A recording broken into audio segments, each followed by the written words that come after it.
आरामात घ्या. आज अजिमाबाद या ठिकाणी आपण सर्व अखिल ढिवर समाज विकास समिती भंडारा गोंदिया अनुसूचित जातीच्या पूर्ववत आरक्षणासाठी आपण सर्व इथे जमलेलो आहोत. कारण असे काही बरेच इथे समाज बांधव आहेत की कोणाला म्हणजे आज नेमकं काय आहे तर त्याविषयी मी फक्त थोडीशी कल्पना दिलेली होती आणि विद्यार्थ्यांचाही खास करून मी इथे समावेश केलेला आहे की त्यांनाही माहिती झालं पाहिजे कारण त्यांच्यासाठी सुद्धा आपल्याकडे माहिती आहे. त्यासाठी आपल्याकडे अखिल ढिवर समाज विकास समिती भंडारा गोंदिया येथील अध्यक्ष म्हणून श्रीमाननीय मनोज केवट सर आपल्याकडे आहेत. मी सरांना अशी विनंती करते की त्यांनी अध्यक्ष स्थान भूषवावे. त्यासोबतच अखिल ढिवर समाज विकास समिती भंडारा गोंदिया येथील जे म्हणतात नाही का की सगळं कार्यक्रमाची धुरा ज्यांना पाहावी लागते असे आपल्या समितीचे सचिव माननीय श्री गोविंद मखरे सर यांना सुद्धा अशी विनंती आहे की त्यांनी सुद्धा त्यांचे स्थान ग्रहण करावे.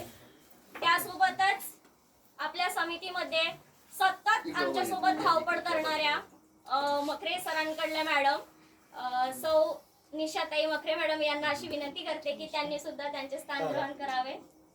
त्यासोबतच आपल्यासोबत समाज बांधव आहेत त्यांनी सुद्धा स्थान ग्रहण केलेले आहे.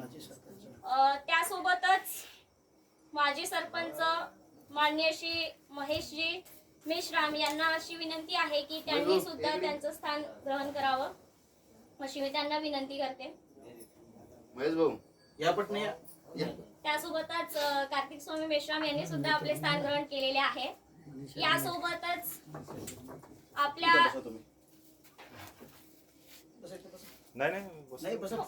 काही नाही होत ना. त्यासोबतच सौ मनीषाताई मेश्राम यांना सुद्धा अशी विनंती आहे की त्यांनी सुद्धा त्यांचे स्थान ग्रहण करावं अशी मी त्यांना विनंती करते.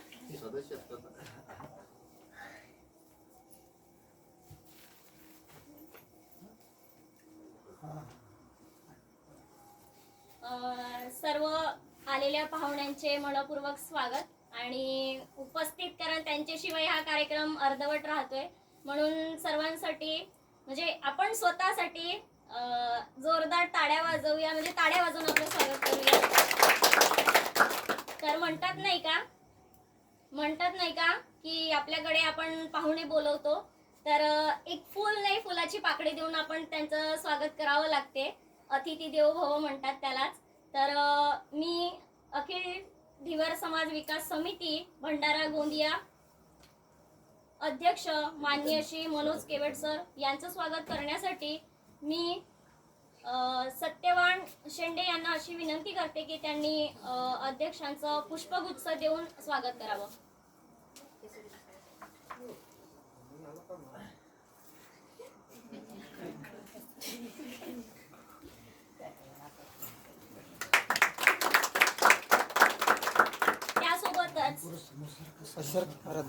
अखिल ढिवर समाज विकास समिती भंडारा गोंदिया येथील सचिव माननीय श्री गोविंद मखरे सर यांचं स्वागत करण्यासाठी मी अखिल ढिवर समाज विकास समिती येथील समाज बांधव सदस्य सुनीलजी मेश्राम यांना अशी विनंती करते की त्यांनी मखरे सरांचं पुष्पगुच्छ देऊन स्वागत करावं.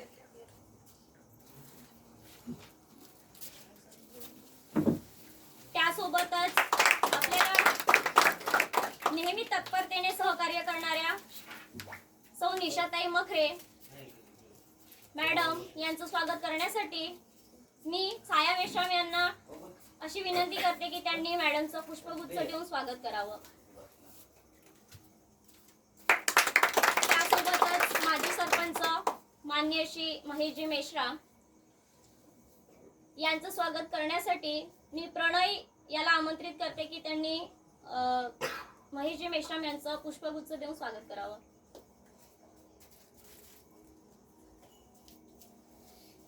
त्यासोबतच कार्तिकजी मेश्राम यांचं स्वागत मी स्वतःच करते.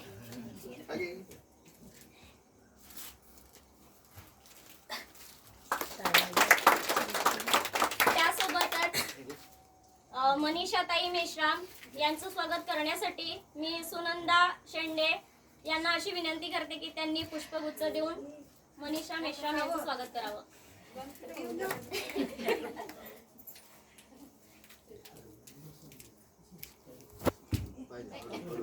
ए बापा सुनच माई. मी रीनाताई मेश्राम यांना अशी विनंती करते की त्यांनी कृपया त्यांचं स्थान ग्रहण करावं. त्यांचं स्वागत करण्यासाठी मी सुहानी शेंडे यांना आमंत्रित करते की त्यांनी रीना मेश्राम यांचं पुष्पगुच्छ देऊन स्वागत करावं. चला तर छोटासा स्वागताचा कार्यक्रम आपण इथे नुकताच आटोपत करूया. कारण ज्या आपण गोष्टीची आतुरतेने वाट पाहत आहोत ती आपल्याला सुरुवात करायची आहे, म्हणजे जेणेकरून सगळ्यांना वेळ नको व्हायला.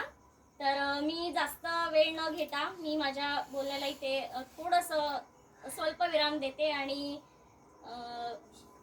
नेमकं काय आपल्याला माहिती घ्यायची आहे आणि आपल्याला काय मिळणार आहे. तर अधिक माहितीसाठी मी या कार्यक्रमाचं म्हणजे काय नियोजन आहे, काय उद्देश आहे, तुम्हाला आता मी फक्त काय सांगितलं होतं की आपल्याला आरक्षण म्हणजे अनुसूचित जातीचं जे पूर्ववत आरक्षण आहे तो आणि आपल्या म्हणजे समाज बांधवांची मीटिंग आहे एवढं दोनच शब्द सांगितले. पण परत अजून पुढे काय आहे आपल्यासाठी, आपल्याला या कार्यक्रमाचा उद्देश किंवा या आज आपण मीटिंग घेतलेली आहे त्याचा काय नेमकं उद्देश आहे ते जाणून घेण्यासाठी मी निशाताई मखरे मॅडम यांना अशी विनंती करते की त्यांनी त्यांची प्रास्ताविकपर थोडीशी माहिती आमच्या समाज बांधवांना द्यावी.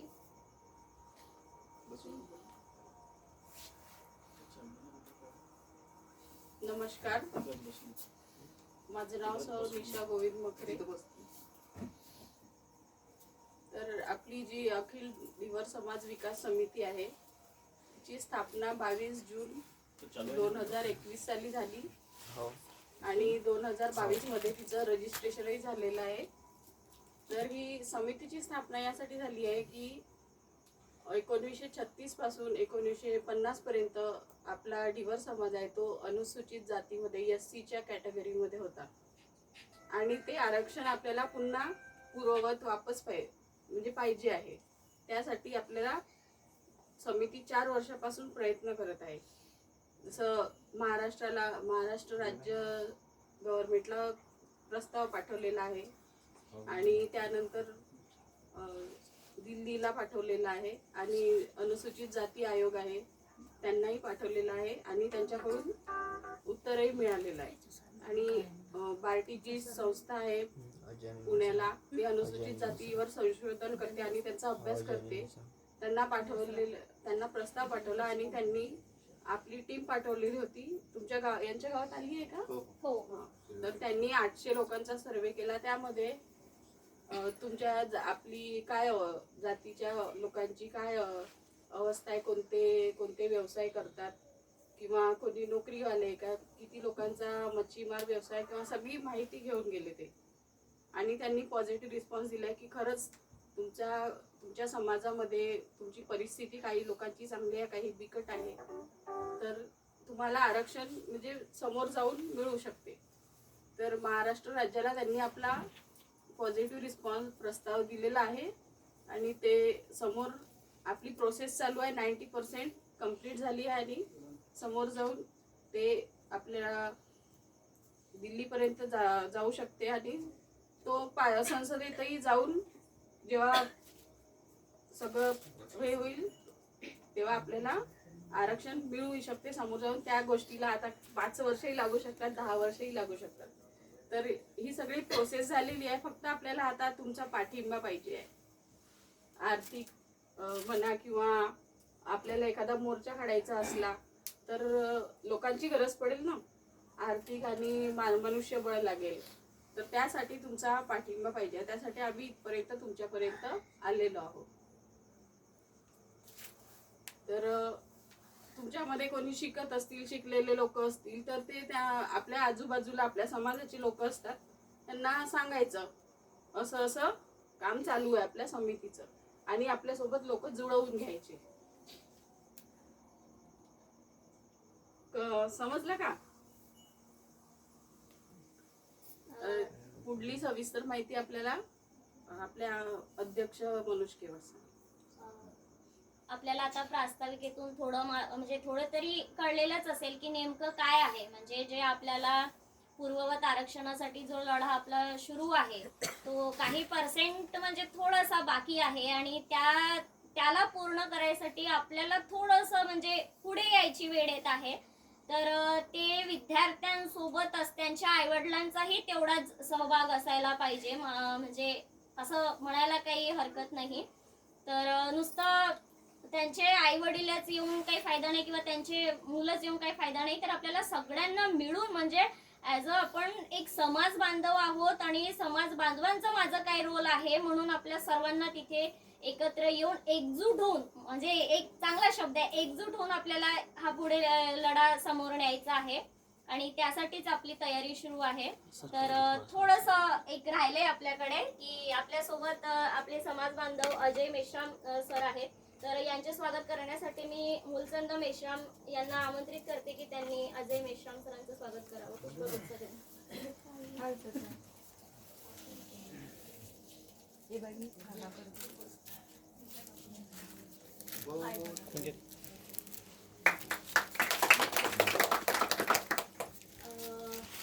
तर आपण पुढची प्रोसेस चालू करूया. अखिल दिवर समाज विकास समिती भंडारा गोंदिया येथील सचिव सर माननीय श्री गोविंद मखरे सर यांना अशी विनंती आहे की त्यांनी आपल्या समाज बांधवांना थोडं मार्गदर्शन करावं, थोडी माहिती सांगावी. मी थोडक्यात बोलतो. आरक्षण समजते का सर्वांना? हो समजते. आपण कोणत्या कॅटेगरीमध्ये आहो? NTB मध्ये आहो, बरोबर आहे. NTBचं आरक्षण आहे. ह्या आरक्षणामध्ये अनेक जाती आहेत, बरोबर आहे. किती जाती आहेत माहिती आहे का? 30-40 जाती आहेत. पण NTBचं जे आरक्षण आहे हे कॉन्स्टिट्युशनल आरक्षण नाही आहे. कॉन्स्टिट्युशन म्हणजे समजते का? जे संविधान म्हणतात का नाही, ते संविधानाने दिलेलं आरक्षण नाही आहे. हे संविधानाच्या याच्यामध्ये कोडिंग नाही आहे. म्हणजे 341, 342 जे कलम आहे त्याच्यामध्ये नाही आहे ते आरक्षण. त्याच्यामध्ये कोणतं आरक्षण आहे? अनुसूचित जातीचं आरक्षण आहे आणि अनुसूचित जमातीचं आरक्षण आहे, बरोबर आहे. तर आमचं जे आरक्षण होतं अगोदर 1936-50 जे सांगितलं आहे ते शेड्यूल कास्टमध्ये होतं, म्हणजे अनुसूचित जातीमध्ये होतं. तत्कालीन लोकांनी काय केलं, आम्हाला 1950 मध्ये तिथून आउट करून टाकलं. आम्हालाच नाही तर आमच्यासारख्या अनेक जातींना आउट केलं आहे. ह्या गोष्टी आम्हाला माहीत नव्हत्या. आम्हाला ह्या गोष्टी आता 5 वर्षा अगोदर माहीत झाल्या. समजलं? आम्हाला 5 वर्षा अगोदर माहीत झालं म्हणून आम्ही त्या गोष्टीवर सर्व रिसर्च केला, अभ्यास केला. जेवढे काही डॉक्युमेंट आहेत, कागदपत्रे जे काही आहेत ते सर्व त्याचा अभ्यास केला आणि आम्ही गव्हर्नमेंटवर प्रस्ताव सादर केला, महाराष्ट्र गव्हर्नमेंटवर. आणि दिल्ली सरकारला सुद्धा तसा प्रस्ताव सादर केलेला आहे. आम्ही जो प्रस्ताव सादर केलेला आहे त्या प्रस्तावाला महाराष्ट्र सरकारचं उत्तर नाही आहे, म्हणजे त्यांच्याजवळ उत्तर नाही आहे. त्यांना माहिती नाही की का वगळला आहे वगैरे वगैरे म्हणून. तर त्या सर्व गोष्टीचा आम्ही अभ्यास केला आहे. आज आम्ही अशा याच्यामध्ये आहोत की आम्ही जे प्रस्ताव सादर केलेला आहे सरकारकडे, ते सरकारकडे एक समाधानाच्या याच्यात आहे, म्हणजे पॉझिटिव्हच्या याच्यात आहे, सकारात्मक भूमिकेतून आहे. येणाऱ्या काही दिवसामध्ये ते महाराष्ट्र सरकारकडे सादर होणार आहे. आम्ही जेव्हा इथं आलो तर खाली हाताने नाही आलो, आमच्याजवळ खूप मोठं बेस बनवून आलो आम्ही. आता कसं आहे, आम्हाला जे तयार करून द्यायचं होतं गव्हर्नमेंटला, समजतं ना, गव्हर्नमेंटला एखादं समजा घरकुल मागायचं, तुम्हाला कागद द्यावा लागते, जातीचा दाखला, जन्माचा दाखला, रहिवासी दाखला, BPLचा दाखला वगैरे वगैरे. तशा प्रकारचं रिझर्वेशन मागासाठी आम्ही डॉक्युमेंट सादर केलेलं आहे गव्हर्नमेंटकडे. आणि एवढं ऑथेंटिक डॉक्युमेंट आहे, एवढं चांगलं डॉक्युमेंट आहे की आमचं रिझर्वेशन जे गेलं तेव्हा, आरक्षण जे गेलं आमचं शेड्यूल कास्ट म्हणलं, ते आम्हाला मिळू शकते वापस. ठीक आहे. तर त्या याच्यामध्ये आहो आम्ही आज. तर कसं झालं, आता जेवढं डॉक्युमेंटेशन तयार करून सादर करतो तेवढं केलं आम्ही. आता समोरचा लढा कसा आहे, मराठा आरक्षण माहिती आहे का तुम्हाला? हां, जरांगे पाटील. खूप मोठे लोक जमा झाले, खूप सरकारवर दबाव आणला, खूप पैसा खर्च केला, खूप आणलं, पूर्ण महाराष्ट्र थांबलं, मुंबई थांबलं होतं. मग त्यांनी ते लागू करून घेतलं काही काही गोष्टी. तशा प्रकारचं आंदोलन करण्याची वेळ आहे. आम्हाला पैसा खर्च करण्याची गरज आहे. आम्हाला कोर्टामध्ये जाण्याची गरज आता काही दिवसामध्ये निर्माण झालेली आहे. म्हणून आम्ही आता 4-5 दिवसापासून एक गाव फिरून राहिलो. आम्ही आता 4-5 लोक आहोत. तर कसं आहे, आम्ही या गावात आल्यानंतर ह्याच्या कौतुक वगैरे आहे, न एखादं तुम्हाला मेसेज सांगितलं, एखादी गोष्ट सांगितली, तिची गोष्ट ते ऐकायची आहे. कशासाठी ऐकायची? कौतुकसाठी नाही ऐकायची, आपल्या पूर्ण गावासाठी ऐकायची, आपल्या पूर्ण तालुक्यासाठी ऐकायची, आपल्या पूर्ण जिल्ह्यासाठी ऐकायची. आम्ही जे काम करतो फक्त एका गावासाठी नाही करतो, 2 जिल्ह्यासाठी गाव करतो. म्हणजे एका खासदाराकडे जे 2 जिल्हे राहतात, भंडारा आणि गोंदिया, तेवढं काम आमच्या समितीकडे आहे. समजलं?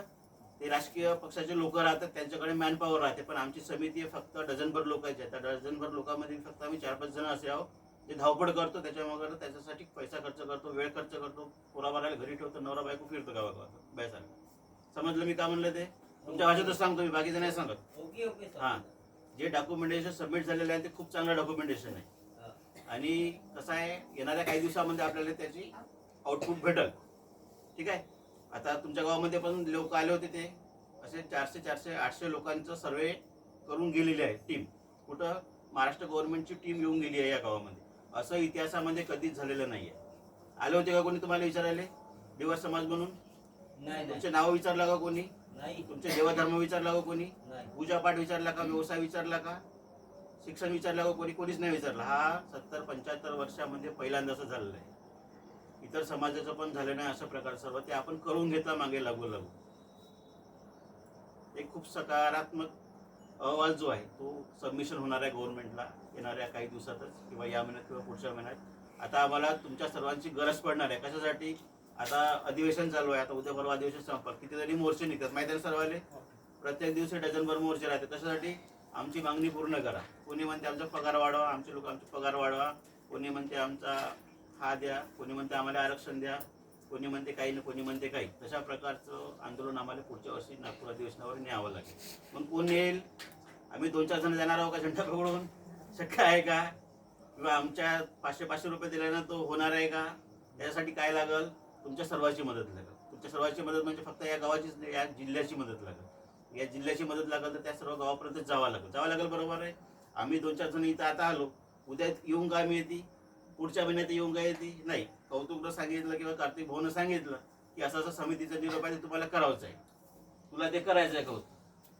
आम्ही डबल या गावात येणार नाही. बोलते या गावात दुसरी सभा आहे, होते छोटी सभा नंतर, याच्यानंतर आम्ही येणार नाही. कारण आम्हाला लाखनी तालुक्यात जायचं आहे, आम्हाला त्या दुसऱ्या धारगावला जायचं, तिकडं जायचं आहे. ह्या गोष्टी समजून घ्या. बाकीचं ते सांगतील एक त्याच्यात. आमचा काहीच पॉलिटिकल विषय नाही आहे. मी नोकरी पेशा माणूस आहे. 22 वर्ष झाले नोकरी करतो, अजून 14 वर्ष नोकरी करणार आहो मी. मला राजकारणाचा काही विषय नाही. मी तुमच्या गावामध्ये येणार नाही की या मेंबरला वोट करा, या पार्टीला वोट करा, या हे इचका ढिचका आमचं काम नाही आहे. ते लोक आम्ही नाही आहो. समजलं का तुम्हाला? ते लोक आम्ही नाही आहो. आम्ही काही ठिकाणी जातो का नाही, तर मग ते काही जुन्या लोकांचे नावं घेतात, ते असे आले होते, ते तसे आले, त्यांच्याशी आमचं काही घेणं देणं नाही आहे. आम्ही सुशिक्षित नोकरीपेक्षा 4-5 लोक मिळून ही समितीची स्थापना केला. आमचे 4-5 लोक लांब राहतात, चंद्रपूरला, कोल्हापूरला वगैरे वगैरे. वेल क्वालिफाईड लोक आहेत. समाजाच्या भरसावर नोकरीवर लागलं, समाजासाठी काही केलं पाहिजे असा आमचा हेतू आहे. 4-5 जणांचा जे नोकरीपेक्षा, तो तर कंत्राटी काम करतो, जॉब करतो छोटासा, त्याच्यात काही विषय नाही. अशा प्रकारचा विषय आहे. याच्याबद्दल अजून कोणाला मला जे सांगितलं ते कोणाला विचारायचं काय त्याच्यात? आम्हाला कार्द्याला काल परवा एका जणांना असं विचारलं की तुम्ही दिल्लीच्या मुंबईच्या कशा गोष्टी करता बा. आम्ही दिल्लीच्या मुंबईच्या गोष्टी आता नाही करतो. आम्ही 5 वर्षापासून त्याचा अभ्यास करून सबमिट केलेला व्यवहार आहे. अशा प्रकारचे तुम्हाला आता विचारा किंवा अर्ध्या घंट्याने विचारा, अशा प्रकारचे. समजलं का? आपली कोणती कॅटेगरी आहे? जात काय आहे? ढिवर आहे. कोणती कास्ट सर्टिफिकेट बनते? एनटीची, ढिवर समाजाची, नॉमॅडिक ट्राईबची. आम्हाला काय पाहिजे? आम्हाला कोणती जात पाहिजे? आम्हाला कोणती सर्टिफिकेट पाहिजे? ढिवर नाही, भविष्यात अनुसूचित जातीची. ओबीसी नाही पाहिजे. आम्हाला कास्ट सर्टिफिकेट पाहिजे. या शेड्यूल कास्टची काय पाहिजे? एससीची कास्ट सर्टिफिकेट. इकडे येऊन बसा समोर. इकडे समोर या तुम्ही, समोर. अनुसूचित जातीची पाहिजे. इकडे तिकडे आवाज नाही, आम्हाला आवाज नाही.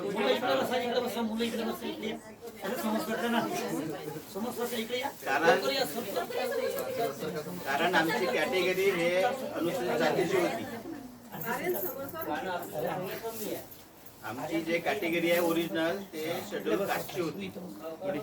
समजला? म्हणून आम्हाला शेड्यूल कास्टचीच कॅटेगरी परत पाहिजे, वापस पाहिजे. ठीक आहे.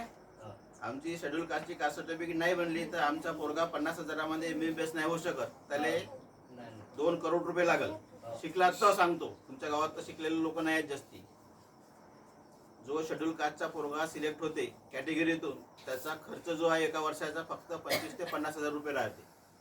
आणि आमच्यासारखा गेला तर 25-50 लाख रुपये एका वर्षाचा खर्च राहते. काहून तर आम्ही NT मध्ये आहोत.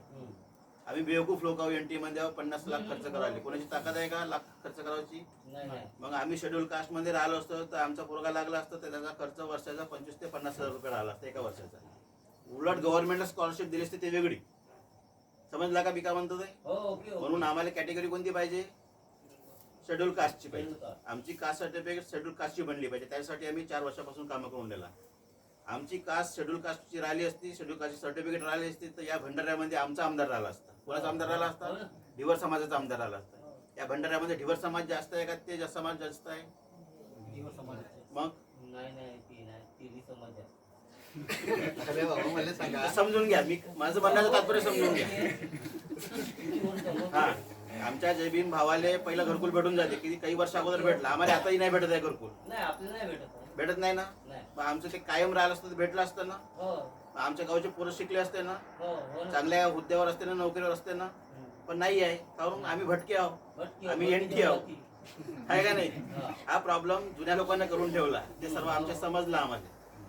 ते समजलं आम्हाला म्हणून ते दुरुस्त करासाठी आम्ही 5 वर्षापासून प्रयत्न करतो. आम्ही वरच्या स्तरावर मांडतो. ठीक आहे. जे काही बी मदत लागेल आम्हाला, तुमच्या संख्येनं लागेल किंवा पैशानं लागेल किंवा काय नाही लागेल, ते त्याची तुमच्याकडून अपेक्षा आहे. ठीक आहे. एवढं बोलतो आणि मी माझं संपवतो. धन्यवाद. धन्यवाद सर. खूप छान पद्धतीने आपल्या सर्वांना म्हणजे डिटेल्स माहिती दिलेली आहे. कारण सोप्या भाषेत तुम्हाला समजेल अशा सोप्या भाषेमध्ये मखरे सरांनी माहिती दिलेली आहे. आय होप सो की तुम्हाला थोडीशी का होईना माहिती समजली असेल. चला आपण आता परत पुढे जाऊया कारण उशीर होतोय. मग तर मी माजी सरपंच महेशजी मेश्राम यांना अशी विनंती करते की त्यांनी समाज बांधवांना 2 शब्द, जास्त काही नाही, 2 शब्द त्यांना माहिती सांगावी, म्हणजे जेणेकरून आपल्या भाषेत लवकर कळेल.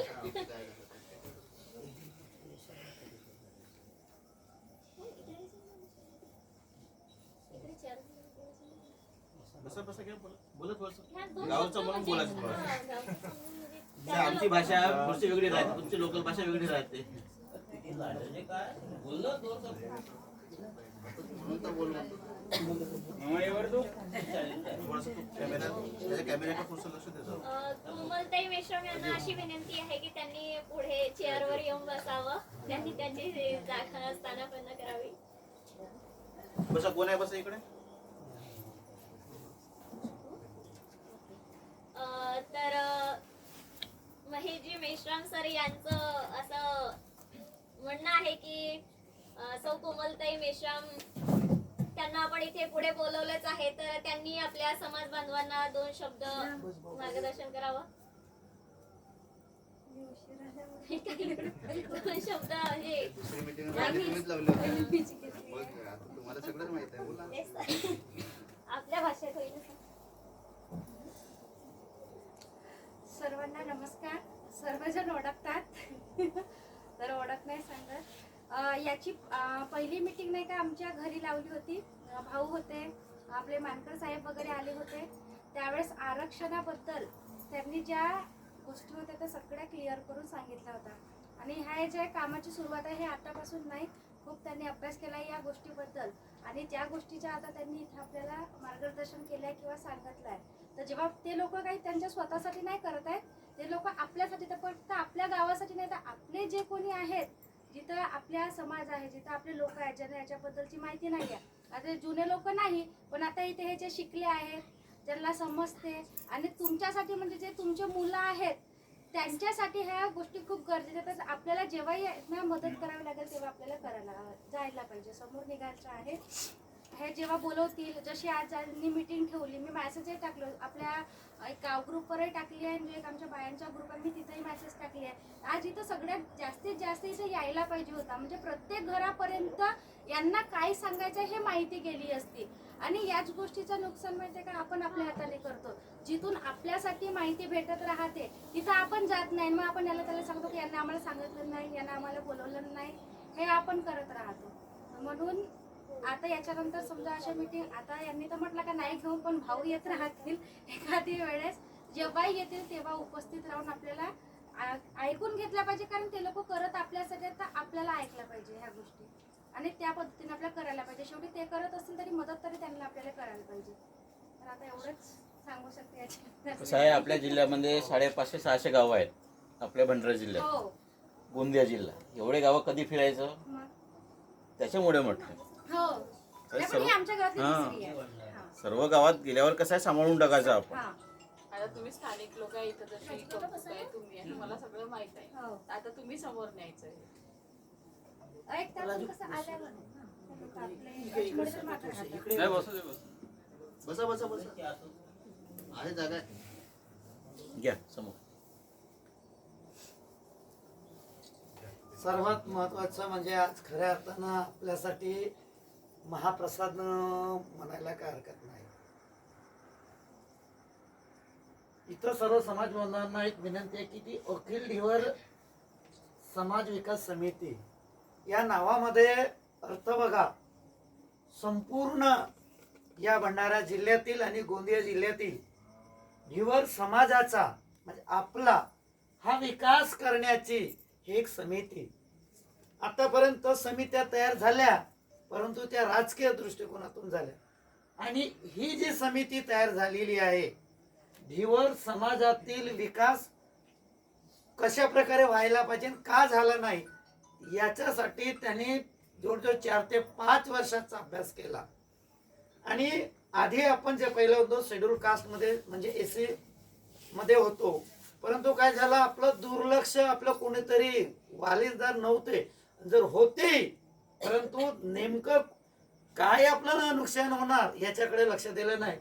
आणि अशातूनच एक मूर्ती छोटी पण कीर्तिमान म्हणतात यासारखं दूधपाचारेजी आणि मनोजजी केवट जरी वयाने लहान आहेत, आपल्याला असं वाटलं असेल लालबहादूर शास्त्री सुद्धा लहानच होते, पण कीर्ती त्यांची पूर्ण देशभर त्यासारखं मनोजजी केवट यांनी चांगला विचार केला. आपण तर असे जगतो, त्याच्यापेक्षा ज्या समाजात जन्माला आलो, अगदी छोट्याशा गावातील आहेत ते, खूप मोठ्या शहरातील कवडशी गणेश मुगला तर राहतात. त्यांनी शिक्षण घेऊन शिक्षणाचा उपयोग कुठं करावा, लोक राजकारणात करतात, कोणी धार्मिक कर्मात, परंतु यांनी समाजासाठी आपलं पूर्ण त्यागमय जीवन केलेलं आहे. एकदा बोलता बोलता मी त्यांना म्हणालो, सर तुमचं वय होत आहेत, लग्न करून घ्या. नाही म्हणे, आधी माझ्या समाजाचं उत्थान झालं पाहिजे, म्हणजे तो लग्न, नंतर माझं लग्न. आणि खरंच जेव्हा त्यांनी समाजाच्या विकासासाठी कितीतरी पानाची म्हणजे जवळजवळ मला वाटते 200 काही पानाची एक पुस्तक तयार केला. जेव्हा माझ्याकडे दाखवला बघा, आणि एक एक पाहिलं की ज्या गोष्टी मलाही माहित नाही. आपण तुम्ही जे म्हणता ज्यांना ओळखता, समाजाचे संस्थापक आहेत, दुनियाभराच्या समाजाच्या नावावर सांगण्यात आलं, त्यांनाही तो काम जमलेलं नाही. तो काम मनोज केवट, दूधपाचारे आणि बकरे सर यांनी पूर्ण मुठभर लोकांनी विचार केला. आपण 100 दिवस जगण्यापेक्षा 10 दिवस पण माझ्या समाजासाठी येणाऱ्या पिढीचा विकास झाला पाहिजे, त्यांना फायदा भेटला. बकरे सरांनी आता सांगितलं, ते स्वतःसाठी काहीच करून नाही राहिलेले आहेत. आज आपल्याकडेच मुलं आहेत, प्रत्येकाकडे मुलं आहेत, मुली आहेत, काही काहीकडे नातवंड आहेत. मग इथं आलेलं म्हणतील आता माझं काय होणार, अरे तुम्हाला मुलं आहेत. आमच्या काकाला विचारलं, पण तुम्हाला नातू आहेत, नातीन आहे, असं प्रत्येकाला आहेत की नाही? आहेत. आज तुम्ही जी शेती करता, ही कोणाची शेती माहित आहे? तुमच्या वडिलोपार्जित, तुम्ही प्रत्येकाने विकत घेतलेली नाही. आणि म्हणून आज तुम्ही करता ती आयत्या याच्यावर करता. आणि म्हणून तुम्हाला हे जे आरक्षण आहे यासाठी लढा, म्हणजे शेती आहे एक प्रकारची. आज तुम्हाला त्याचा फायदा होणार नाही, जे वयस्क आहे त्याला काय होणार आहे, परंतु जे शिकून राहिले, होऊ शकतं 1 किंवा 2 वर्षात जर शासन आपला या लढ्यान जर पुन्हा हे जर केलं आणि नजर पलटली, 1 वर्षात होऊ शकते. म्हणजेच ज्या मुलांचे स्वप्न आहेत, तुम्ही काही मोठं धजोपती नाही आहात, वन मजुरी करणार 300 ते 500 रुपये रोजी, त्याच्यात तुमचं शिक्षण होणार नाही. आणि हे जर आरक्षण मिळालं शेड्यूल कास्टचं, निश्चित तुमचा मुलगा मुलगी नातवंड हे मोठे पदवीधर काय चांगले PhD झाल्याशिवाय राहणार नाहीत. म्हणजे त्याच्याबरोबर राजकारणाचं आरक्षण सुद्धा मिळू शकेल. मग घरकुलाच्या प्रत्येक गोष्ट जे स्वप्नात आपण कधी बघितलंच नाही त्या गोष्टी आपल्या या आरक्षण मिळणार. आणि म्हणून आरक्षण हे तुम्ही डोक्यात एक चांगलं साठवून ठेवा आहे की तुम्हाला हे शेती घेणे एक प्रकारचं, हे शेती कमावणे भविष्यासाठी. आणि मग येणारे पिढी खुडू खुडू खाईल. म्हणजेच याचा अर्थ असं होईल, तुम्हाला माहित होईल या आरक्षणात आमचा सिंहाचा वाटा आहे. जर कोणी तुम्ही इथं इन्व्हॉल्व झाले नाही, समाविष्ट झालेत नाही, मग तुम्ही म्हणाल की देगा हरिण पलंगावरी आयता मला. आज बाबासाहेबांनी संविधान लिहिलं तर ते लोक काय म्हणतात, आमच्या बाबासाहेबांना लिहिलं. छाती टोकपणे सांगतात की खरं की खोटं, अरे खरं की खोटं आहे. आणि म्हणून जर आमच्या या समाज बांधव जेव्हा काम करून राहिले आणि मिळालं तर त्यावेळेस तुम्ही म्हणणार प्रत्येक हे आमच्या समाजाच्या माणसानं केलं. नाही म्हणणार का, उशी भरून राहणार. तुम्हाला स्वाभिमान वाटेल की नाही वाटेल, खरंच सांगा. वाटेल प्रत्येकाला. आणि म्हणून हे काम यांचीच काही ठेकेदारी आहे का, मला तरी वाटते नाही. त्याच्यात आमच्यासारख्या तुम्ही मिळेल त्या लोकांनी तिथं वेळ दिलं पाहिजे. आज त्यांना 2 जिल्हे करणे, आता 3 लोकांनी मिळून 7 तालुके आपल्या इथं आहेत. गोंदियामध्ये 8 आहेत. 8 आणि 7 किती होतील, 15 तालुक्यात हे 3 व्यक्ती किती. आणि म्हणून त्याच्या जर आपण दुसरा हात दिला आपला, आपल्या आजूबाजूचे गावं, सोपं होईल का तो काम. जे तिथून लवकर शेती पिकेल आपली, हे करतील त्याला उशीरच लागेल. आणि याबरोबर आपण जर आपला भाग पाहिला तर तो सोपा होईल. हे करत असताना काही लढाई करावं लागेल म्हणजे हातात भाले बिचवे घेऊन नाही, तर एकोप्या येऊन एक संघर्ष म्हणजे मोर्चा किंवा पैसा, 2 पैकी. जर कोणी वेळ देऊ शकणार नाही भंडाऱ्याला किंवा नागपूरला, पण आपण समजा 400 रुपये कमाई करतो, किमान 100 रुपये तरी देऊ. नाही काय वाटेल, वेळ नाही देऊ शकतो पण पैसा तर देऊ शकतो. आपल्याकडे एखादा कार्यक्रम असला तर हौशीनं आपण 500, 1000 पटापट देतो एका. पण हा तर आपल्या आयुष्याचा प्रश्न आहे. नाही आहे का तुमच्या मुलाच्या आयुष्याचा. मुलगा शिकला तर किंवा मुलगी शिकली, स्थळ तर चांगला भेटेल. कशामुळे, आरक्षणामुळे शिक्षण मिळतो. आरक्षणामुळे. आरक्षण हे सर्वात मोठं महत्वाचं आहे. टोपलीभर सोना कामाचा नाही, वालभर सत्ता कामाची. आता तो उदाहरण मूलचंद भाऊला माहित आहे. एका ठिकाणी आपलं घर कसं राहते, आज समाजाचं होय म्हणून एक त्याला घडला तो प्रकार मुलाला. मी त्याचं उदाहरण त्यालाच माहित आहे. रात्रीच्या वेळेस एकदा चर्चा झाली आणि म्हणून आपला राहील हक्काने कुठे काही म्हणता येईल, बरोबर आहे का नाही. दुसऱ्याच्या ठिकाणी तुम्ही बोलू शकता का, काही गोष्टी तुमच्या बोलू नाही शकत. आणि म्हणून आणि इथं जर आपण थोडस निष्काळजीपणा जर गेलं आणि मग नंतर घोरपर गेली आणि फडकडीच्या पाठीमागं लावलं, तुम्हाला काही साध्य होणार नाही. मग म्हणून रोट माझा नातूही नाही शिकला, नातू कोण मुलगा नाही, हे नाही. आज वेळ आहे हातात, मग तिला साधवायचे की गमवायचं तुम्ही प्रत्येकाने ठरवायचं. हे माझं नाही, मी म्हणू शकतो तुम्हाला काही नाही. फक्त म्हणून माझं एकच विनंती आहे की येणाऱ्या नातवासाठी हे मला काम करेल. म्हणून हा आरक्षणाशिवाय आपल्याला दुसरं काही नाही. साधा सांगतो मी तुम्हाला, हा अवॉर्ड मिळालाय ना मला, हा आरक्षणातून आहे. 10%, 5% बाबासाहेब आंबेडकर, नाही तर सहजासहज हा शेड्यूल कास्टचा आहे. आम्हाला तिथं फक्त महाराष्ट्रातून जास्तीत जास्त 5 लोक किंवा 10 लोकांना मिळते. हा मुसलमानाला 1 राहते. हा आरक्षणचाच भाग आहे. म्हणजे 90% त्यांना भेटते आणि 10% आपल्या इतर जातमध्ये. आणि म्हणून जर आपण शेड्यूल कास्ट असलो तर त्याचा एक फायदा होतो. आणि म्हणून जिथं आपली सत्ता असायला पाहिजे. आता मी कोमलताईला हरिपाटाची जे तालुका सचिव म्हणून नियुक्त केला, मला वाटतं माझ्या समाजी. आता तिला पुन्हा आमच्या भंडारा कलाकार परिषदेचे जे जिल्हा संघटक म्हणून हिला घोषित केला हिचं नाव दिले. कारण प्रत्येक ठिकाणी आमचा व्यक्ती असला, आज ती जिल्हा संघटक आहे, तर तुम्हाला पुढे येणाऱ्या कलावंताला जसं हरिपाठ आहे ते योजना मिळवून देण्यासाठी ही मदत करणार. जर ही सत्तेवरच राहणार नाही तर तुम्हाला काही फायदा भेटेल का? कोणाकडे जाणार तुम्ही? हक्काचं राहील तर केव्हाही म्हणाल कोमलताई आमचं असं काम आहे करून द्या. आणि म्हणून हे जे मंडळी आपल्यासाठी अखिल धीवर विकास समिती जे आहे ही आपल्यासाठी काम करत आहे, म्हणजे समाजासाठी. इथं तुम्हाला कुठल्याही पक्षाला मतदान द्या किंवा मी उभा होणार मला मतदान द्या अजिबात नाही. म्हणजे राजकारणाच्या दूर आहे, टोटली समाजाच्या उत्थानासाठी आहे. म्हणजे आरक्षण जर भेटलं, संविधानिक आरक्षण यामध्ये समाविष्ट दिलं तर येणारी पिढी हे तुमच्यासारख्या आमच्यासारख्या झोपड्यात राहणार नाही.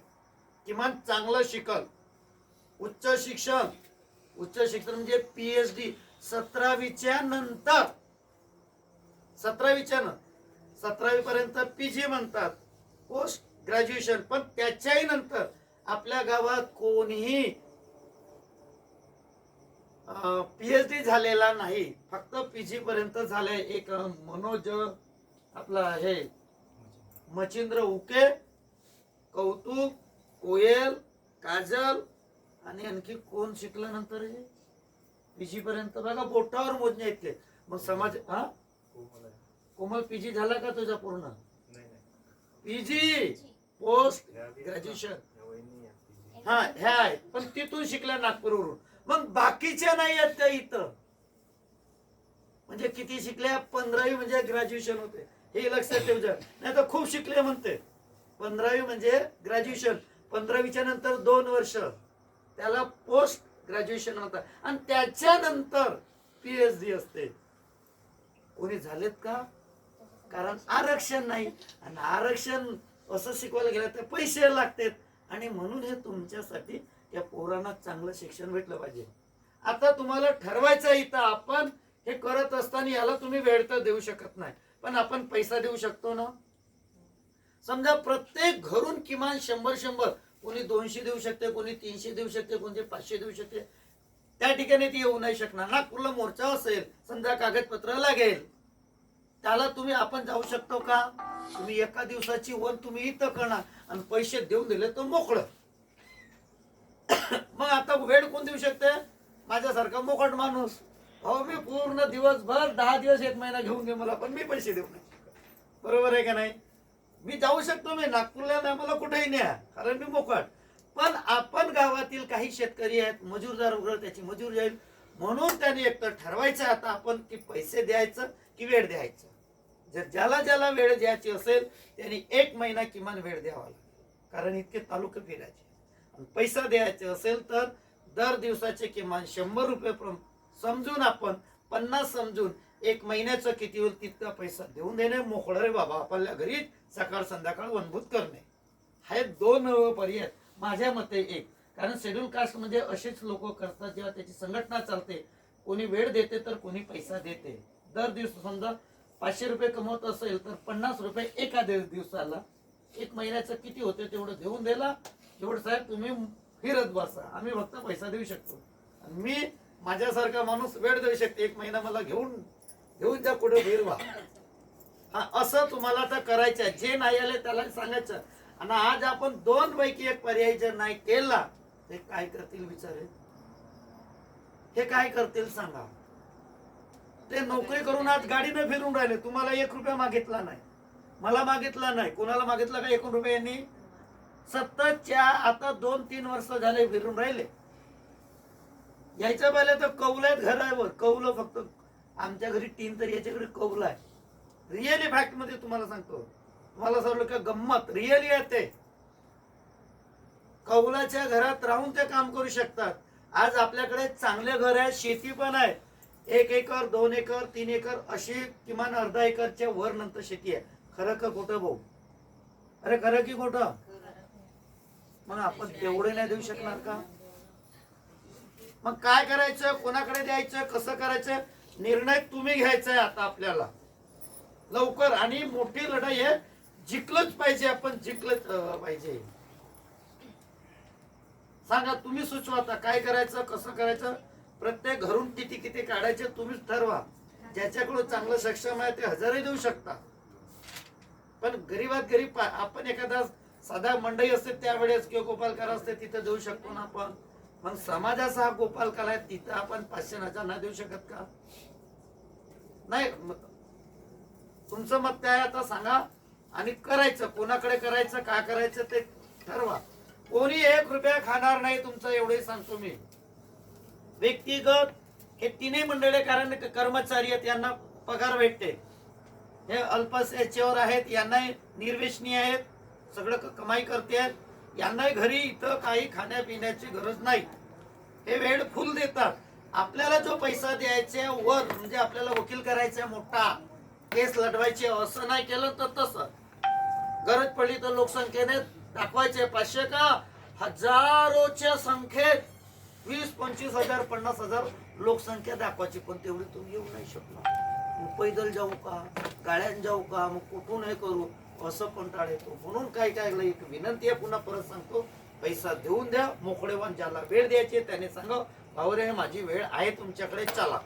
2-4 गावात आपण जाऊन हेच सांगून आपणच पैसा जमाचे करायचे. एक गावातून ते जमा करतील, त्यांच्याकडे पाठवून देवायचं. काही डाऊट आहे? नाही असेल बोला. काही डाऊट नाही. पैसे देऊन मोकळं असं व्हायचं नाही आहे. आपल्याला समजा पुढच्या वर्षी नागपूरला अधिवेशनावर मोर्चा काढायचा आहे, मोर्चा काढावा लागेल ते. किंवा भंडाऱ्याला एखादा मोर्चा काढू, समजा आपण नाही का काढू, आपण आपल्याला वेळ आहे. हे मोर्चे पण कारण आपण सध्या कागदपत्राच्या डॉक्युमेंटेशन जे लढाईसाठी राहते ना, पैसा कागदावर लागेल. खेळतो. तिथं वकील जर करतो आपलं जरांगेसारखं काम नाहीये. कसं आहे, तो आपण नाही करू शकत तेवढा. आपण मोर्चा म्हणला की दिंगा, मग कोणी म्हणतील उपास येऊ, तापास येऊ, मग मार खाऊ का. त्याच्यापेक्षा आपण वकील जर केला तर त्याला पैसे आपल्या समाजाचा वकील कोणी नाहीच येते. कारण कायदा लागतंय तिथे 5-5 वर्ष लढाई करावा लागेल. आणि तो वकील पैसे घेतल्याशिवाय तो सुपर आपल्या जज कडे बोलू नाही शकत. आणि आपल्याला हक्काल ताकदीचा मागणीवाला पाहिजे. लेचाबेचा वकील नाही करायचा, चांगला ताकदवान म्हणजे कायदे पंडित तज्ञाचा वकील बघायचे आपल्याला. अरे म्हणून बाहेरून करावं लागेल ना, किरायानं. आता ना किरायानं करावं लागेल ना. एवढं तरी समजलं का नाही आता आपल्याला करायचं. आणि म्हणून आता सविस्तर मी सांगतो तुम्हाला, यानंतर सविस्तर आपला अध्यक्ष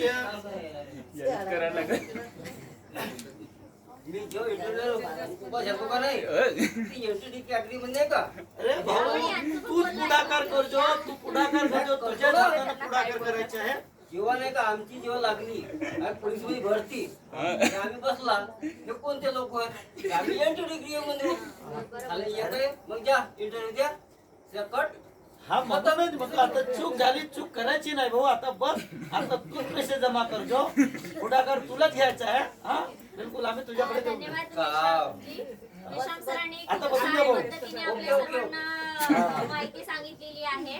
तर उशीर का होईना मी आपल्या पुढच्या प्रोसेसला वळत आहे. तर शेवटचं आपल्याकडे आता अजून आपल्याला डिटेल माहिती सांगण्यासाठी शेवटचं आपल्याकडे मार्गदर्शन म्हणजे अध्यक्षीय मार्गदर्शन. ओके सॉरी, अजून आपल्याकडे गेस्ट आहेत म्हणजे महेशजी मेश्राम माजी सरपंच. मी यांना अशी विनंती करते की त्यांनी आपल्या समाज बांधवांना 2 शब्द मार्गदर्शन करावं.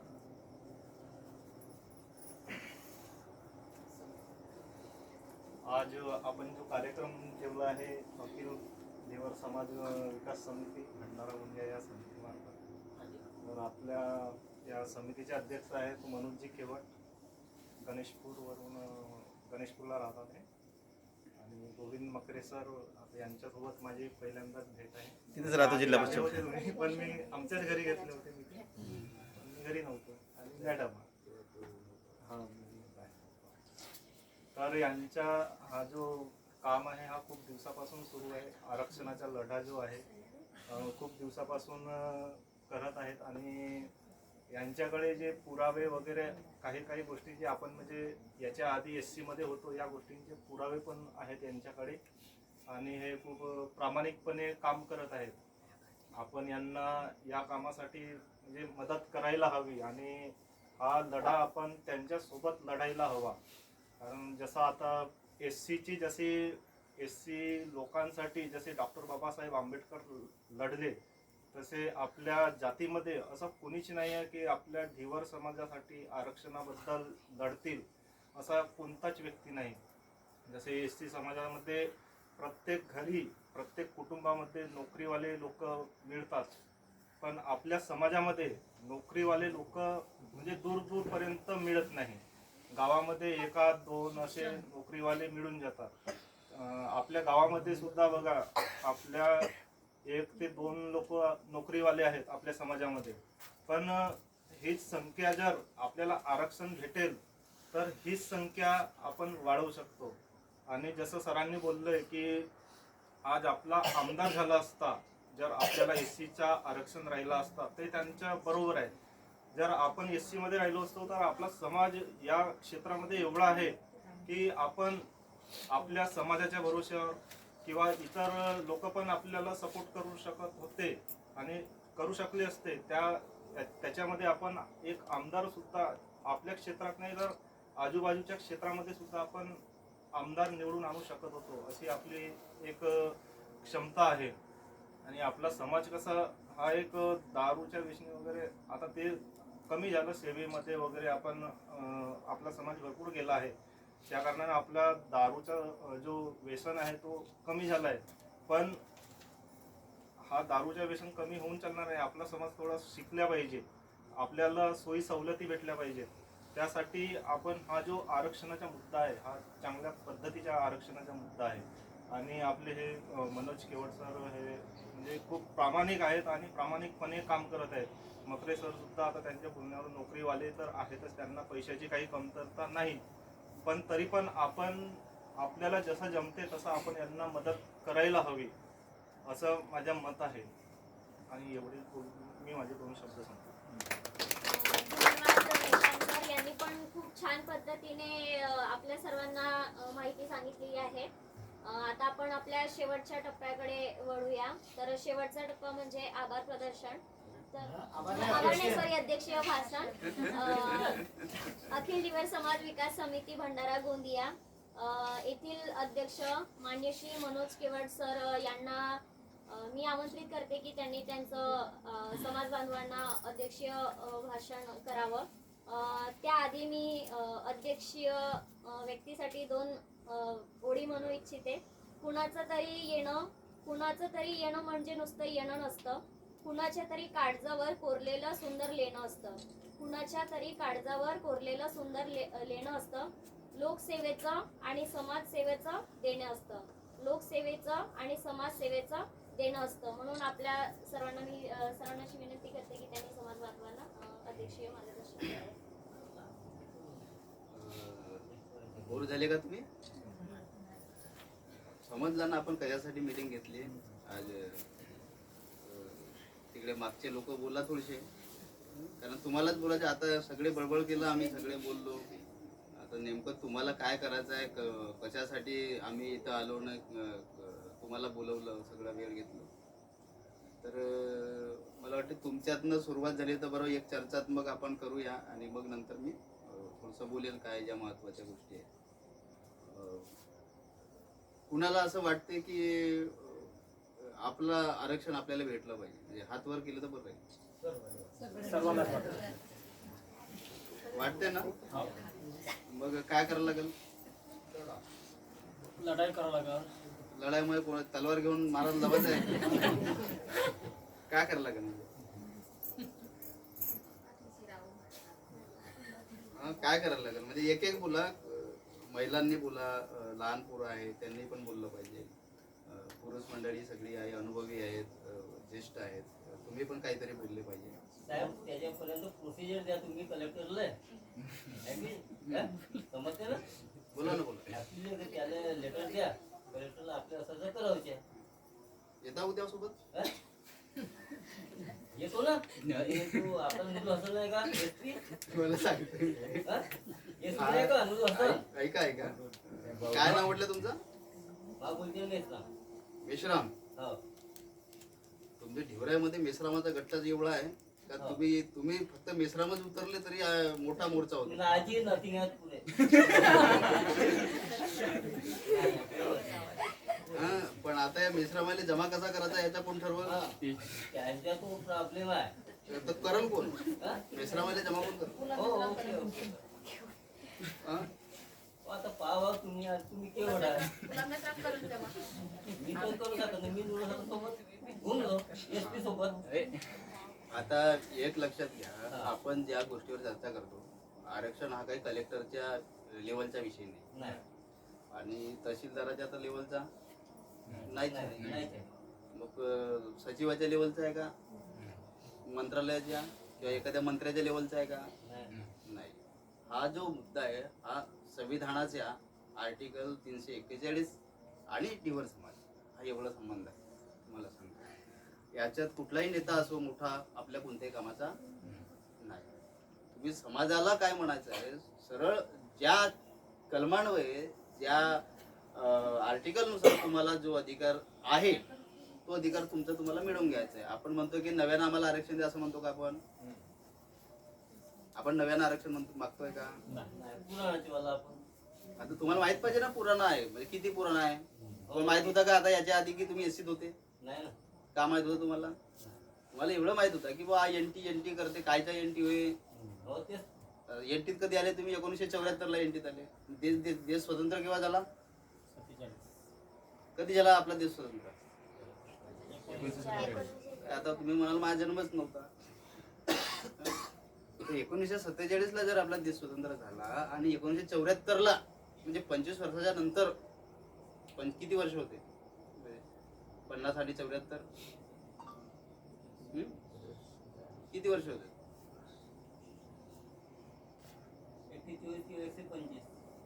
24 वर्ष होते. 1947 आणि 1974 किती वर्षाचं अंतर आहे? कोणीतरी आपल्या मोबाईलवर कॅल्क्युलेशन करा.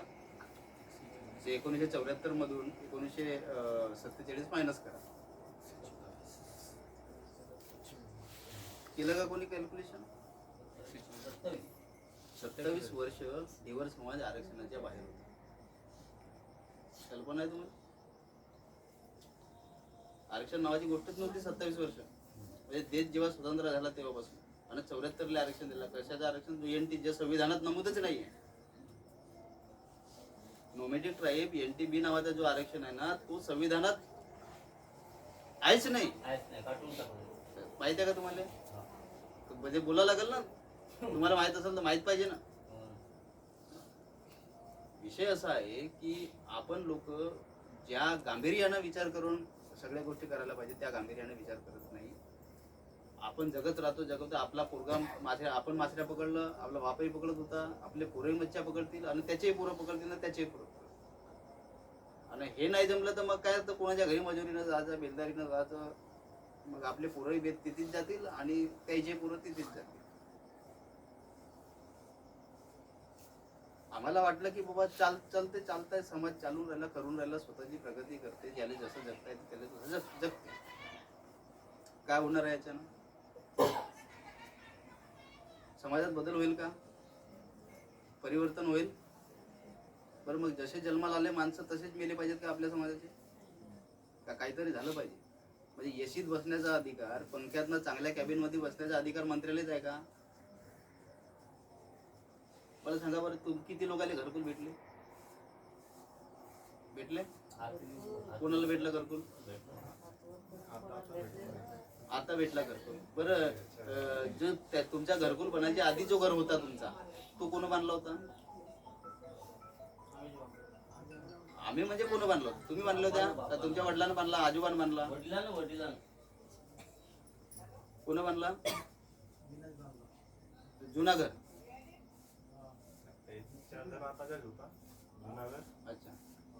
त्याच्या आधीचे जे घर होते म्हणजे जे आजी बापाचे जे घर होते.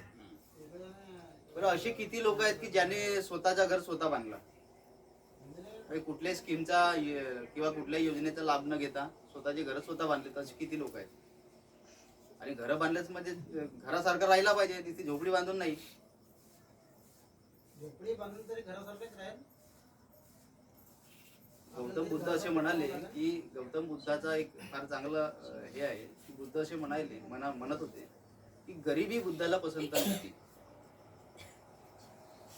बुद्ध गरिबी जी आहे हा जो प्रकार आहे हे बुद्धांनी कधीच मान्य केलं. का मान्य केलं नाही? कारण गरिबी काय करते, आपल्याला लाचारी स्वीकारण्यास मजबूर करते. गरिबीमुळे आपण काय होतो, एका गुलाम होतो, कोणाच्या तरी गुलाम होतो आणि मग त्या तो जसा म्हणेल तशा पद्धतीने आपण चालत राहतो. तुम्ही उदाहरण घ्या, कोणता समाज जास्त प्रगतीवर गेला? कशाच्या आधारावर गेला? पण मी तर म्हणतो एससी समाज हा सर्वात प्रगतीवर नाहीये. त्याच्यामध्ये एसटी आहे. कोण समाज? कसं काय? मग तुमचा सर्वे केलाय त्याच्यावर? काय आधार काय आहे तुमच्याकडे? आधार आहे पण एसटी समाजाले. बरं, एसटी समाजाचे किती मंत्री आहेत, किती मंत्री आहेत, किती राष्ट्रपती आहेत? मंत्र्यात एकही मंत्री नाही. मग तो मोठा कसा झाला? भट्टे जमाती म्हणून आहे ना. आता तुमच्या डोकसा फोडाचा, तुम्ही माझा डोकसा फोडाचा, अशी गंमत आहे आता.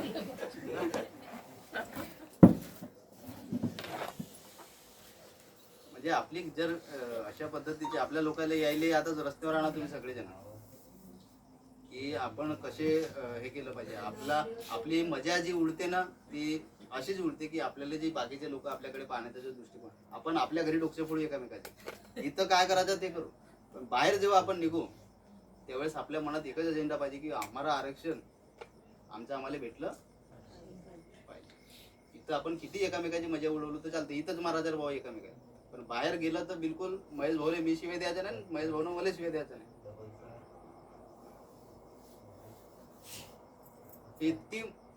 ह्या गोष्टी आपल्याला शिकून पुढे जावं लागतील.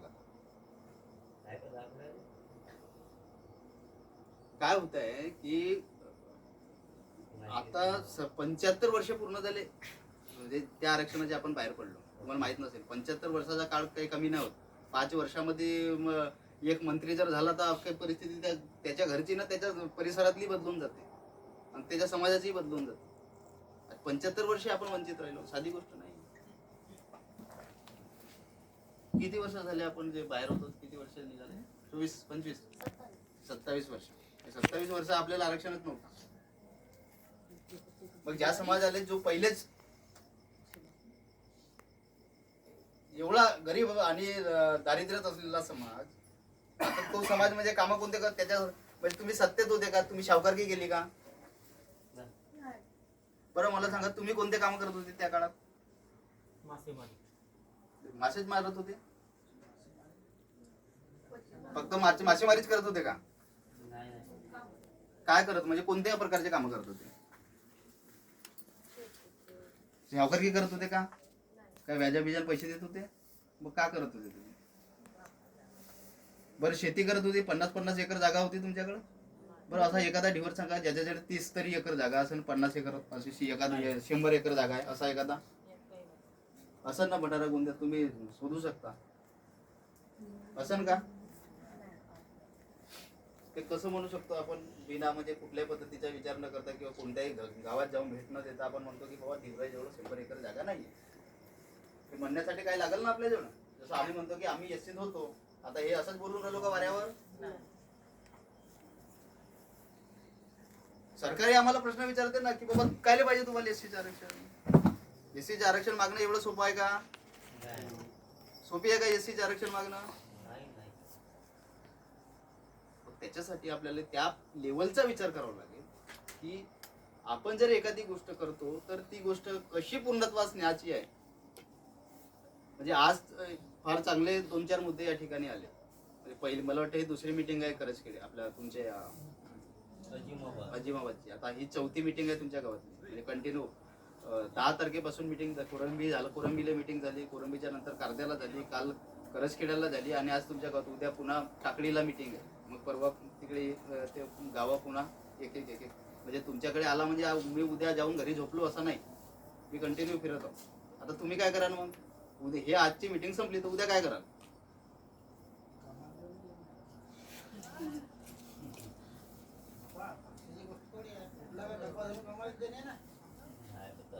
लक्ष देणे आहे. बरोबर आहे.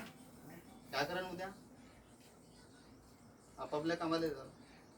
बरं दिवसभर कामाला जा. रात्री आता इथे किती वेळ बसणार आहे तुम्ही लोक?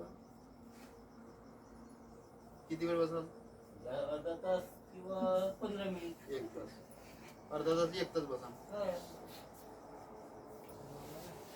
आता जे लोक येथे नाही आले उद्या त्याच्या घरोघरी जाऊन तुम्ही माहिती द्याल का आरक्षणाची? नाही देऊ शकत. काऊन नाही देऊ शकत? इथे आलेच नाही ना. बरं त्याला किमान पुढच्या मीटिंगला येऊ शकतील असं तर काय होईल? हा तसं होत मीटिंग आहे. या. बरोबर आहे. हा. होऊ शकते ना असा? हो असं होत. का नाहीच होऊ शकत? असा होऊ शकते ना? तर मला तेच सांगायचं आहे की आता मी जसं तुमच्यापर्यंत आलो तसं तुम्हाला लक्षात. आता मला सांगा तुमच्या गावात आता किती लोक असतील? किती लोक असतील तुमच्या गावात? देवराईची संख्या किती असेल? 272 काय त्या 272. 272. त्याच्यातले फक्त 100 लोक पकडले. जाऊ द्या. 272 वोटिंग सांगलं. आपण येऊन पाहिजे ना, voting केला आलं. तर पाहिजे. संख्या तर जास्त मी आहे. त्याच्यातले 150 लोक काय करतो? तुमच्या गावातले 50 लोक. तुमच्या गावच्या बाजूचा गाव असेल तिथे 50 लोक असतील देवराईचे. कारद्यामधले 1000 लोक आहेत त्याचे 50च येतील समजा. इकडचे आहेत सिल्ली आहे, तुमची पचकेडी आहे, तो पुरा गावच भरलाय त्याचे 50 लोक आले. किती होतील असे? जास्त नाही पाहिजे आपल्याला, 50च लोक पाहिजे. किती होईल भंडारा आणि गोंदिया दोन्ही जिल्ह्यातले? म्हणजे बाकीच्या लोकांनी आपण घरी ठेवला की बहुत ठीक आहे तुम्ही स्वयंपाक करत बसा. त्याच्यातले 10-10% लोक आपण घेतले तर किती लोक जमा होऊ शकते? चला आपण सिरियस तुमच्या अजिमाबाद मधूनच सुरुवात करू. किती लोक होऊ शकते? आपल्याला आपण नाही म्हणत की सगळेच्या सगळेच लोक मोर्चात आले पाहिजेत, आंदोलनात आले पाहिजेत, म्हणतो का आपण असं? पण त्याच्यातले फक्त 5-10% लोक आपण जागृत केलो तरी मला वाटते तुम्ही पुरा भंडारा जिल्हा बंद करू शकता. आहे का नाही ताकद? आता तुम्ही म्हणाल की बाबा ह्या सगळ्या गोष्टी करायच्या आहेत. एक तर तुम्हाला घराच्या बाहेर निघता येत नाही, तुम्हाला घराच्या बाहेर काढायचं एखाद्या मिटिंगला म्हणजे आमची कसरतच होते. एखाद्याला तुम्हाला सांगितलं की मिटिंगला ये, मग त्याला काय घासा लागतं त्याचं त्याला माहित. ही मानसिकता जोपर्यंत बदलणार आहे तोपर्यंत आपण स्वतःची काय कोणाची प्रगती नाही करू शकत. मी काही माझ्यासाठी बोलत नाही. हे सगळे रेकॉर्ड शोधण्यासाठी आम्हाला 75 वर्ष लागली. हा जर रेकॉर्ड आमच्या जर 47 जर स्वतंत्र झालं ना, 50 जर यादी बनली असती आणि 51-52 आमच्या माणसांना सगळा हंगामा केला असता तर कदाचित आतापर्यंत आम्ही ज्याच्या तिथे रिटर्न चालले गेलो असतो. आता आम्हीच गेलो आम्हीच राहिलो असं नाही. आपल्या सोबतच्या जेवढ्या जाती बाहेर पडल्या होत्या एससीच्या त्या सगळ्या गेल्या. आजवर आमच्या सारख्या ज्या बैताळ जाती होत्या 1-2 त्या राहिल्या. ज्याला काही देणं गेलं नाही, देणं आहे तो दो, नाही तो राहिले तो.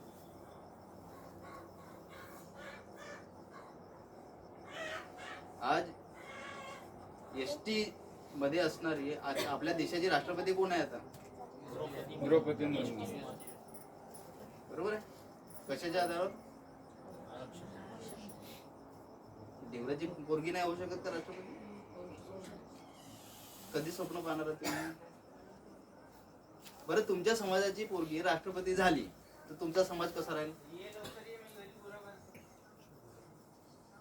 कसं राहील? त्याचा काय राहील दृष्टिकोन पाहण्याचा, म्हणजे त्या समाजाकडे पाहण्याचा इतर समाजाचा दृष्टिकोन कसा राहील? म्हणजे आता जसं आहे तसंच राहील का बदलल? जसा चाय विकणीवाला प्रधानमंत्री बनला नरेंद्र मोदी, तर तसं आपलं दृष्टिकोन राहील का नाही राहील? बरं मच्छी विकणाऱ्याच्या पूर्व केव्हा प्रधानमंत्री होईल? हा, मी तेच तर म्हणताय. मच्छ्या मारते का काय दिसते मच्छ्या मुलीचे त्या करते काय दिसते मच्छ्याचे मारायचं काम आहे की नाही? मग त्याच्यामध्ये या पोराला समजायला पाहिजे किंवा इतर लोक समजायला पाहिजे. आता उद्यापासून तुम्हाला सांगतो तुमच्या शिरसघाटमध्ये असे चांगले विद्वान लोक आहेत, त्यांचा फायदा घ्या. विद्वान आहेत ती मी म्हटलं बी आणि साहेब जस्ट 1 मिनिट. मी म्हटलं हे नरेंद्र भोंडेकर ओळखता तुम्ही? आपला नरेंद्र भोंडेकर नरडार आहे. नरडार ओळखता ना? हो. भंडाऱ्याच्या वैकोच्या मेंढ्याच्या 30 लोक आहेत त्याच्या गावीत. तर 10 बी घर नसतील, 5 घर असतील. तर तो होय डाळ आहे. तो येते येऊन शासन गाजे होते भंडारा जिल्ह्यामध्ये. बरोबर आहे? थांबा, ऐका ते गोष्ट, ते महत्वाची गोष्ट. हो, ओके. सांगतो ना 10-5 घर आहेत. पुरा डाळीत परिवार आहे. पण पुरा ह्या भंडारा जिल्ह्यावर तो काहीतरी राहिला प्रमुख नाही का कोण आपल्या भंडारा जिल्ह्याच्या. पण त्या लोकसंख्या किती आहे तिथे मेंढ्यामध्ये? काय त्या पुरा नथिंग आहे. एवढी लोकसंख्या येते ह्या अजिमाबादमध्ये एवढी तेथे नाही आहे. त्याच्या घरवाली पाडला. कोण पाडला? एनटी समाजाने पाडला. आता टाळ्या वाजवा. एनटी आता समाजाने टाळ्या पाडला. वाजवा. म्हणजे आता या केली समाजाला हा बोललो. उदाहरण कुठचं आहे? हा भंडारा जिल्ह्याचा कारण आहे. बरं, तुमच्या गावचाच आहे ना? हो. तुम्ही होते ना त्या मतदारसंघात? हो ना, तुम्ही आम्ही मतदान जाऊ ना. केले की नाही केले? हा? तर तेवढ्या मोठ्या माणसाला तुम्ही पाळू शकता. हो हो. मी आहे का नाही तुमच्यात ताकद? बाबा ताकद तेव्हाच पाडला ना. मी काय तेली समाजाला हे- म्हटलं का तुम्ही हे- पाडून दाखवा. आम्ही ढिओ समाजाने पाडून दाखवला ना. मग तुम्ही एवढा तेली समाज आहे बरोबर, मग त्याला पाडून दाखवा ना. नाही जमत काम. आम्ही ढिओ समाजाने पाडला आणि शेवटी पण आता याचा का बँडवाजा वाजवून गाजावाजा करू नका. नाही आपण त्याच्या बेडवाजावर आता ज्या माणसाला निवडून आला तो तुमच्या गावात येते का? नाहीये. विजय कदम झाला एकदम निवडून आला विजय कदम. मग आता आरक्षणाचा विषय तुमच्याकडे आहे. आता तुम्ही त्याचे मतदार आहात, बरोबर आहे? बरोबर आहे ना? हो आता ज्या व्यक्तीला आपण निवडून दिला हो. त्या व्यक्तीकडून आता आपल्याला काय अपेक्षा आहेत? काय अपेक्षा? आरक्षणासाठी. विकास करायला पाहिजे बस. विजय कदम. आरक्षणासाठी काय अपेक्षा आहेत? आरक्षणाच्या कामासाठी काय अपेक्षा आहेत? आता ते आरक्षण घेतच नाही ना, करतच नाही तर काम न केलं. त्या तुमच्या लोकांच्या काय अपेक्षा आहेत? म्हणजे तुम्ही दिले ज्यांना निवडून दिल्या त्या लोकांनी तुमच्यासाठी काय केलं पाहिजे? आता आरक्षणाच्या मुद्द्यावर. तसं कोणी काहीच करत नाही. फक्त निवडून आला विजय खतम झाला बस. आपले बिल्डिंग चढवायचं काम राहते बस, बाकी काही नाही. खतम राहते. तुम्ही सगळेजण एक दिवस जा त्याच्याकडे, सगळे लोक जा आणि त्याला हे समजावून सांगा की आमचा जो विषय आहे आरक्षणाचा तो विषय कशा पद्धतीनं पॉझिटिव्ह आहे, काय आहे. आणि म्हणा तुम्ही आता काय आम्हाला सहकार्य करा. तुम्ही सगळे एक दिवस प्लॅन करा आणि पुन्हा 2-3 गावचे लोक घ्या, पचकेडीचे लोक घ्या सोबत. पचकेडीला मीटिंग लावतो. तुम्ही जोपर्यंत प्रेशर निर्माण करणार नाही तोपर्यंत हे लोक वागणार.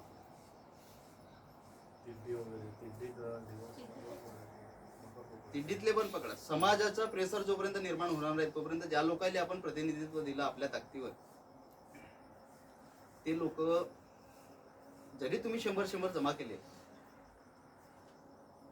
पण तो व्यक्ती 100च देईल का? त्याने किती दिले पाहिजे?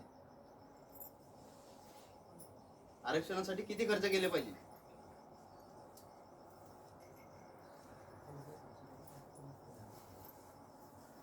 हे फार मोठी प्लॅनिंग आहे, एक लक्षात घ्या. आता हाच तुमचा अजेंडा आहे शिरसगडच्या लोकांचा. शिरसगडचे लोक तुम्ही ज्या पद्धतीनं त्या व्यक्तीला निवडून आणले तर तुम्ही जितके लोक आपल्या समाजाचे आहेत, पचकेडीचे लोक आहेत, तुम्ही आहात, पुन्हा 2-3 गावचे लोक आहेत, एक दिवस सगळे कोठी जायचं नाही, कलेक्टर ऑफिसच्या बंगल्यावर खूप जायचं नाही, त्रिमूर्ती चौकात जाऊन बसायचं नाही, तहसीलदाराकडे जायचं नाही, आपल्याच माणसाकडे जायचं आणि त्यालाच सांगायचं समजून आरक्षण मध्ये काय होते. किती लोक तयार आहेत? हातवर करा रे बॉस. चला हातवर करा बरं का. चला शाबास. भोंडेकर की राजे नरेंद्र भोंडेकर किती लोक तयार आहेत? नाही, मी एकटाच आपण ज्या लोकांना निवडून दिलं, त्या लोकांकडे झाले आपल्याला नाही, कोणा दुसऱ्याचं नाही पाहिजे आपल्याला. आपण आपल्याच माणसाकडे जायचं आहे. हा. आपल्याला दुसऱ्याकडे कोणत्या आमदाराकडे जगायचं काही गरज नाही कोणाकडे जायचं. आपल्याच माणसाकडे जायचं जो आपला आहे, ज्याला आपण बोलू शकतो. तर तुम्ही जर हे बोलायची ताकद ठेवता की आम्ही नरेश डारे सारख्या माणसाला पाळलं, तर तुम्ही हे बी ताकद ठेवा की ज्या माणसाला आम्ही निवडून आलं त्या माणसानं आमच्या समाजासाठी आता काय केलं पाहिजे आरक्षणासाठी. आणि म्हणून हाच तुमच्यासाठी आता अजेंडा आहे. तुम्ही 4-5 गावातले लोक एकत्र व्हा आणि जा त्यांच्या घरी सांगा की आरक्षणासाठी तुमची काय मदत करता. आता आम्हाला लाखो, जवळपास 60 ते 70 लाख रुपये आपल्याला आता लागत आहेत. कुठून आणायचे एवढे पैसे? सर तुम्ही भुरेबद्दल बोलता का? नाही, मी कोणाच बद्दल बोलत नाही.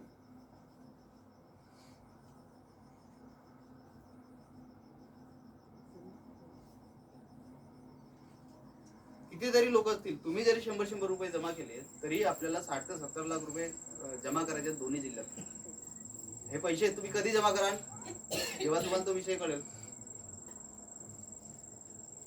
तो विषय जर कळला नाही तर तुम्ही पैसे जमा कराल का? आता आपण या स्टेजला आहोत की आपल्याला आता सुप्रीम कोर्टामध्ये जर आपला स्टेट गव्हर्नमेंटला रिपोर्ट सबमिट झाला, जवळपास आमच्या माहितीनुसार आणि आमच्या ज्या चर्चा समोरच्या व्यक्तीसोबत झाल्यात त्याच्या बेसवरती त्यांनी असं म्हटलं की आपला जो रिपोर्ट आहे तो रिपोर्ट पॉझिटिव्ह आहे. आता पॉझिटिव्ह असल्यावर तो आधी महाराष्ट्र सरकारकडे जाईल. जर रिपोर्ट पॉझिटिव्ह आहे तर महाराष्ट्र सरकार काय करेल, जसा तसा धरेल आणि समोर पाठवून देईल. आणि जर महाराष्ट्र सरकारला बदमाशक्या करायच्या तर ते काहीतरी काळ्या करतील आणि ते अडवून ठेवतील. बरोबर आहे. जर त्यांनी अडवला तर मग आपल्याला हायकोर्टात जावं लागेल. आणि नाही अडवला, त्यांनी जर म्हटलं की बाबा हा रिपोर्ट पॉझिटिव्ह आहे आणि हे खरंच हे वंचित लोक आहेत,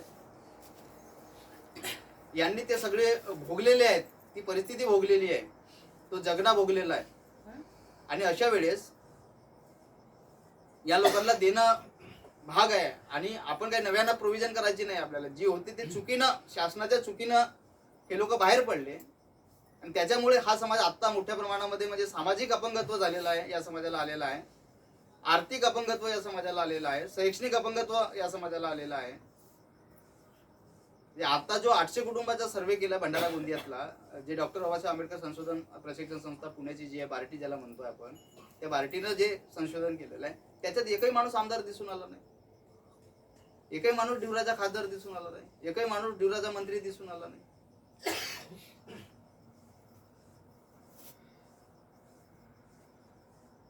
मी तुम्हाला आत्ता सांगतोय. पण तेव्हा जे रजिस्टर जनरल आहे, ज्याला सेन्सेस म्हणतोय आपण, सेन्सेस रजिस्ट्रार, त्यांनी ही 50ची यादी फायनल करते वेळी एक लाईन दिली आहे आपल्या संदर्भामध्ये. ती अशी दिली 50ला की ॲडव्हान्स सफिशियंटली, म्हणजे डिवर समाज जो आहे हा 50ला डेव्हलप झालेला होता, ॲडव्हान्स झालेला होता. झाले होते का तुम्ही 1950ला ॲडव्हान्स? झाले होते का? मग 1950ला तुम्ही ॲडव्हान्स झाले होते म्हणून त्याने एसटीच्या बाहेर काढलं. आणि आज जेव्हा आम्ही 2025 मध्ये तुमच्या समाजाचा संशोधन होते तेव्हा म्हणजे घरचा ना घाटका अशी परिस्थिती निर्माण झाली आहे. तुम्ही कोणत्या आधारावर तुम्ही आम्हाला त्यावेळेस ॲडव्हान्स केले असे रिपोर्टमध्ये लिहिलं आहे? हे चुकी कोणाची आहे? हे डिवऱ्याची चुकी आहे का? आपल्या समाजातल्या लोकांची चुकी आहे का? कोणाची चुकी आहे? कोणाची चुकी आहे ही? अधिकार आहे त्याची. तर मग हे चुकी आपल्याला कोणाच्या लक्षात आणून द्यावं लागेल? लोकांच्या लक्षात आणून लक्षात येत नाही ना. लक्षात, हे एवढी मोठी चुकी ज्याच्यामुळे अख्खा एक समाज पुरा एसटीच्या बाहेर पडला, त्याच्या एका पॉइंटमुळे. आणि याच्यासाठी कुठला रिसर्च केला का त्यानं, का कुठला अभ्यास केला का? तर काहीच नाही. नुकसान कोणाचा झालं? त्याचं झालं का? आपलं नुकसान झालं. आपल्या पिढ्याने पिढ्या थडीवर पडल्या.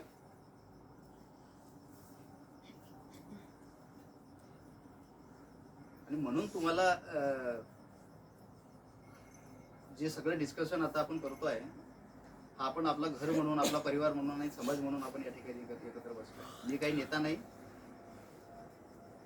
आणि तुम्हाला काही मला मतदान करायच्या आशेनं काही मी काही तुमच्यासोबत बोलत नाही. तुमचाच पोरगा म्हणून बोलतोय. आता जरांगे पाटलाचं नाव ऐकलंय?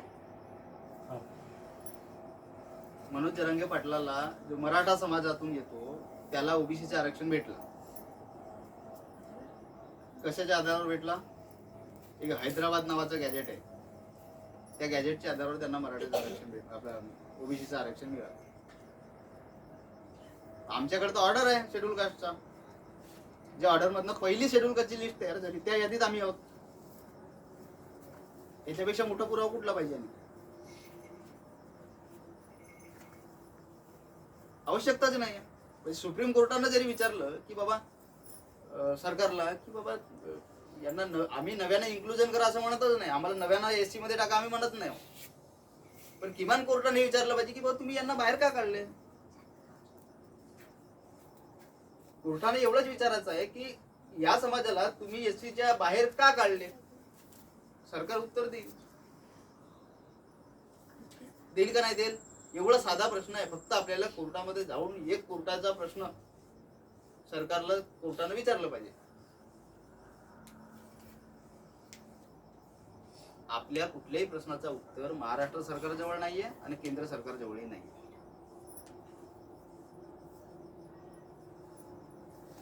आपल्यासोबत बाहेर निघालेल्या जाती त्यांनी अट केल्या. मग आपण जर मागणी करू तर त्याच्यावर विचार होईल की नाही होईल? होईल की नाही होईल? किमान तिथपर्यंत तरी आपण पोहोचलो पाहिजे ना. आपण मागणीच केली नाही, आपण आपला कागदच त्याच्याकडे पोहोचवला नाही, त्याची का मान हालते का यायला देऊन द्या रे आरक्षण.